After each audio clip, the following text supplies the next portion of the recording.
appreciate your time and also the fact that you're keen to learn about Travel South USA and some of the fabulous bits and pieces the region has got on offer.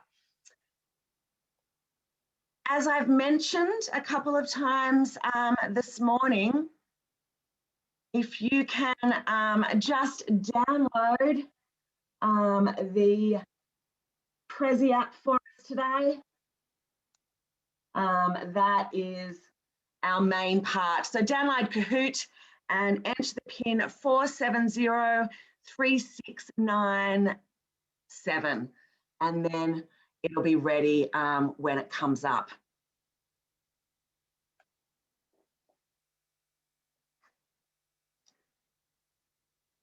So everybody, let me introduce myself. My name is Penny Brand, and I am the account manager for Travel South here.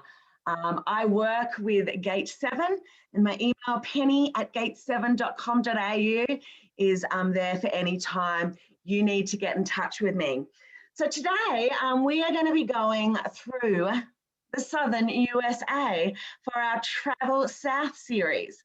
We're going to have a special guest, Robert St. John, talking everything Mississippi, and then we're going to be finishing it up with our Kahoot quiz for a chance to win that $100 Prezi voucher we've got on offer today. So it's with a warm welcome and that famous Southern hospitality that the South will be ready to greet your clients with a magnitude of unique experiences when we can all jump on a plane again. Now, the South has a global leading music scene, rich heritage, and incredible culinary delights. The region is perfect self-drive and a great spot for a must for the COVID-conscious traveller heading out later on. So it's a must-know, a must-visit destination for Aussies and Kiwis looking for unique, intimate, and really authentic experiences. And don't forget, every day we are one day closer to it all opening up again. So there is so much to do, see, explore, and eat in the South that we had to develop a whole 6-part series on it. So we're going to be touching on food, the outdoors, culture and music, and we're going to delve into the authentic South so deep that when it's time for you to visit, you will be really ready. So our monthly 6-part series will take place at 10 a.m. Australian Eastern Standard Time on the Wednesday, the last Wednesday of every month. So keep an eye on those inboxes to register, as places are limited, but we'll be looking at national parks, Southern music, authentic barbecue and booze, as well as the Civil Rights Trail and the Southern byways and highways. So loads to learn while you're there. But it's the close proximity and diverse experiences around the South that makes it a prime destination for a road trip. And today, that road trip is gonna focus on food. So what are the delicious dishes throughout the region? Well, with influences from a wide variety of cultures, Native American, African, Spanish, and French, the South cuisine is bursting with personality. You can try Cajun and Creole dishes, sample spirits along the Kentucky Bourbon Trail, or sample roast pork with a tangy vinegar and pepper sauce. There is so much on offer. And our first stop on the Southern Food Fest is going to be Sweet Home, Alabama. So you can escape the fresh air, the vast open spaces, and see the spectacular white beaches of Alabama. So what are we going to eat today in Alabama? Well, we're going to start with a serve of chicken and white barbecue sauce. Now, the white barbecue sauce is typically a mayonnaise-based sauce made tangy with the addition of vinegar, horseradish, and mustard. It's not a sweet sauce like other barbecue sauces, but the mayo makes it really creamy and delicious. Synonymous with the South, we are going to then have some fried green tomatoes. And they're slices of unripe tomatoes dipped in egg, flour, and cornmeal and fried in a hot pan. So the famous spot is to head to Juliet and eat them at the famous Whistle Stop Cafe. Another fabulous movie if you do want to get to Alabama on and check out fried green tomatoes. But the next stop is Louisiana, where you can feed the soul. Home to New Orleans, and in Louisiana, eating is a way of life. The state's blend of cultures and access to this fresh seafood set the stage for fantastic culinary adventures. Cajun and Creole dishes reign supreme in the South, while barbecue and soul food take centre stage in the North. And we're going to eat some vignettes, which are a type of fritter or deep fried pastry with that French influence down there in the South. But the food that I have been fantasizing about is crawfish. Now, crawfish are a small freshwater crustacean, kind of resembling a lobster, and they taste of a mix of lobster, crab, and shrimp, traditionally prepared with Cajun seasoning, with notes of paprika, cayenne, garlic, and oregano. But the famous part is the crayfish boil. And this is kind of a king to the Australian backyard barbie, and it's a time-honoured tradition throughout the South where people come together to boil pounds of the buggers and eat them alongside cooked potatoes, corn, and garlic. They eat with their hands, not forks, and when the spoils are devoured, another pot is dumped again and again. So that would be one thing that I'm looking forward to as a favourite when I'm down there in Louisiana. But North Carolina's regions are varied just like the landscape, from the tallest peak in the eastern United States to about 100 kilometres of beaches. North Carolina's most celebrated tradition is the barbecue. And North Carolina barbecue is pork. So that's served pulled, shredded, chopped, and sometimes it's even sliced. They're famous for the Lexington style that uses a red sauce or dip made from vinegar, tomatoes, and usually red pepper flakes. But then it's time for something sweet with a delicious peach cobbler in a deep dish, baked, this beautiful fruit dessert topped with thick pie dough and very delicious from one of the state's top 10 producers of peaches. So you know that they're going to be fresh and really delicious there. And South Carolina has some unique dishes as well. Now they have oysters pulled straight from the salt marshes, barbecue ribs, slow cooked for hours, as well as a whole lot of the unexpected, from frogmore stew to chicken bog.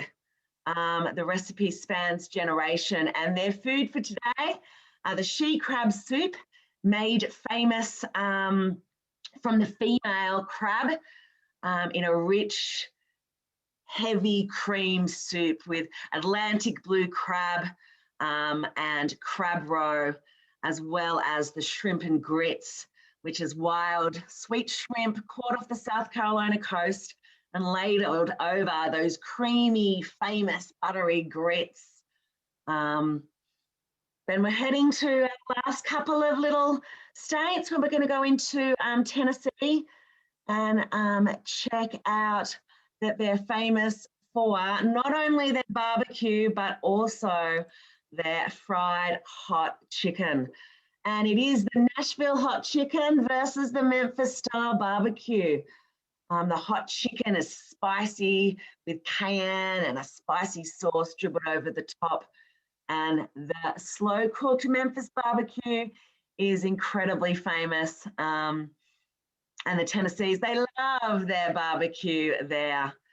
But guys, we're rolling up our southern tour with our last stop in the Magnolia State and heading to Mississippi, which is the birthplace of American music, where you can marvel at the mighty Delta, Mississippi River, and explore the islands. But while we're there, we're going to taste some beautiful Delta tamales, which are ground beef wrapped in corn husks, and then finish it off with some famous biscuits and gravy. But you really don't want to talk to me about the Mississippi. We are going to discuss the famous, have the famous chef Robert St. John talk all things Mississippi. So stay tuned for Everything South with Robert St. John. Hey y'all, Robert St. John here. I'm in Hattiesburg, Mississippi. We're going to talk about authentic Southern cuisine and all things Mississippi. So when you come into Mississippi and you're driving in, you'll see these signs that say, "Welcome to Mississippi, birthplace of America's music." And I grew up here. You know, that didn't really connect to me until one day I was in Italy, and I was in the Tuscan countryside, and I had just met these two ladies from Milan. And I said, well, I'm from a little town called Hattiesburg. It's about an hour north of the Gulf of Mexico, and they kind of connected with that. And then I said, well, I'm about an hour and a half northeast of New Orleans. And they lit up right then. So they said, jazz. And I said, yes, New Orleans, that's where jazz was invented. And so I thought, okay, we've got this connection. They understand music. And so I said, yes. And I was born in a hospital right on Highway 49. If you follow Highway 49 up into the Mississippi Delta, it crosses Highway 61, and those are the crossroads, and that's where blues were invented. And they lit up again. Oh, blues, they said, B.B. King. I said, yes, B.B. King. That's where the blues were invented, in the Delta of Mississippi.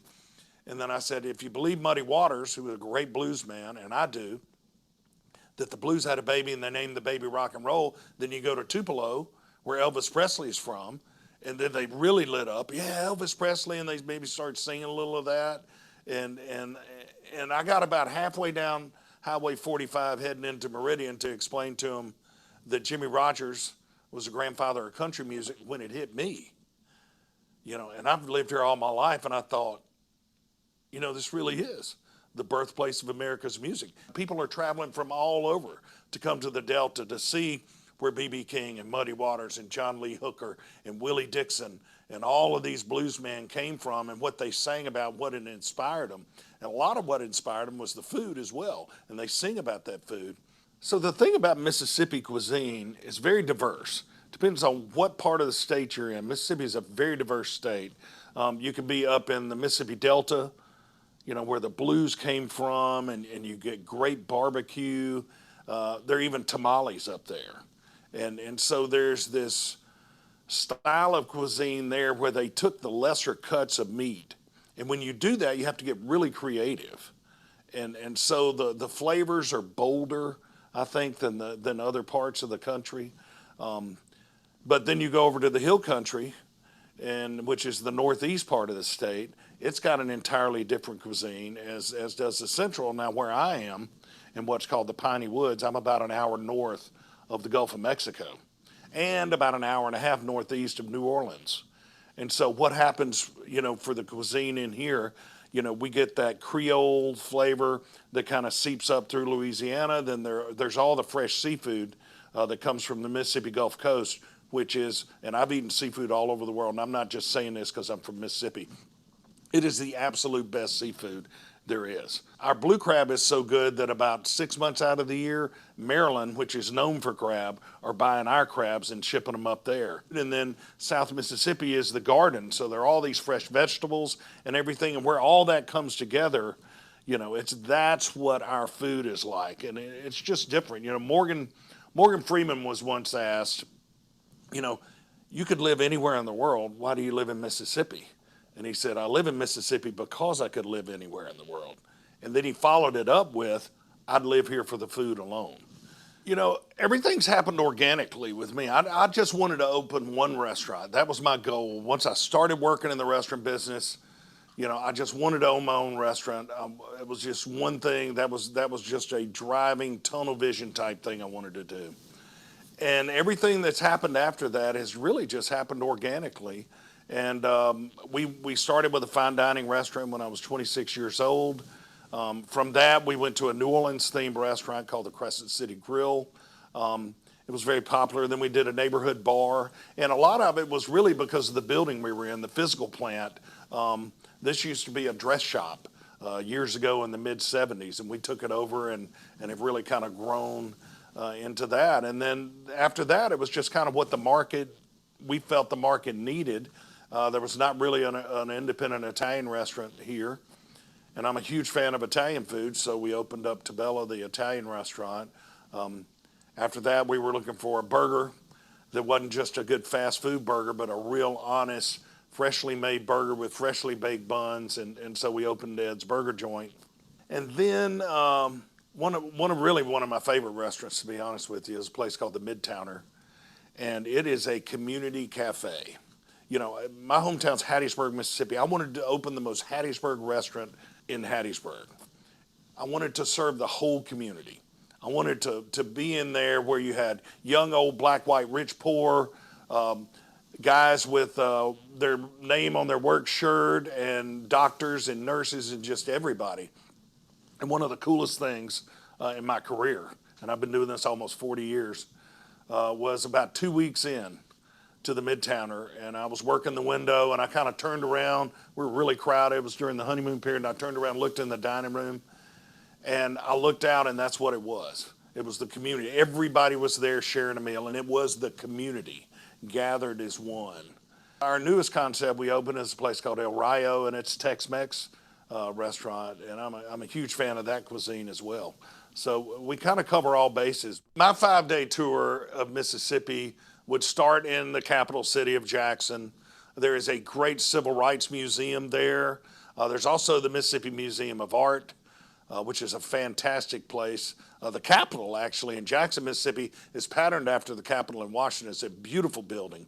And so I'd start there, and then I'd start heading north on Highway 49, which has been sung a lot about in the blues. And if you follow Highway 49 up into the Delta, it crosses Highway 61, and those are the crossroads where the blues were invented that Robert Johnson sang so much about. I'd probably stop at the B.B. King Museum, and then I'd have dinner in Greenville at Doe's Eat Place, which is an amazing just experience. Not only are the steaks great, but just the atmosphere of that place and the history in that place. I'd keep going a little north to right outside of Clarksville, and I'd sleep at the Shack Up Inn, which is a place where they brought in a lot of old sharecropper shacks, and you spend the night in one. It's a really cool environment, and a lot of times they have blues music playing. It's a very unique situation. From there, I think I'd head to Oxford,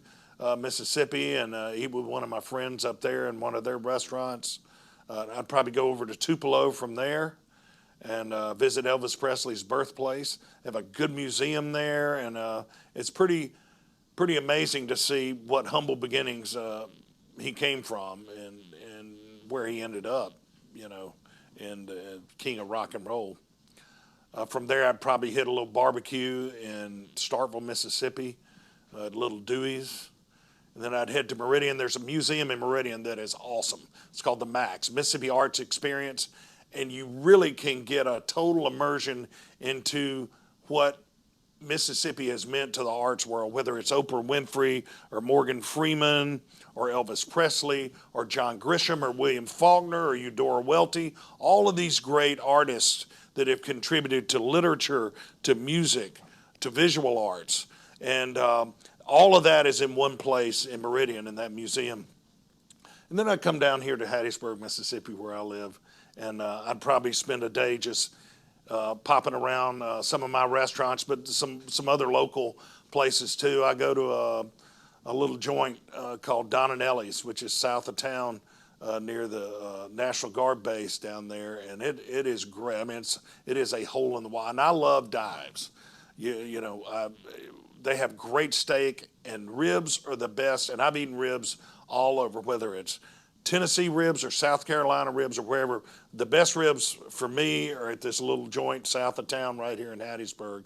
And from there, I go to the Gulf Coast. And the Gulf Coast also has great museums.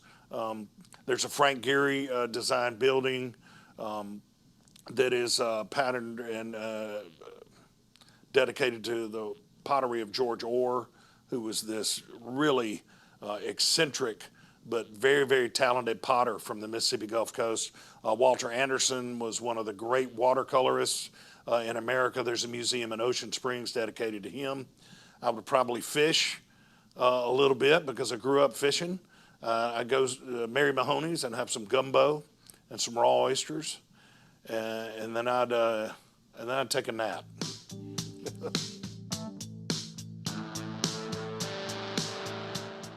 My name's Penny Brand. I am the account manager for Travel South. You can contact me anytime you've got questions. I know we're all itching to get out, but my email is penny@gate7.com.au. And also we have some fabulous assets for anyone looking at all those states in the South. And it's industry.travelsouth.usa.com, and that's really easy to find. So thank you so much everyone for coming. I will pop up my face to say goodbye to everyone, and yeah, thanks for coming to our Travel South webinar, and we hope to see you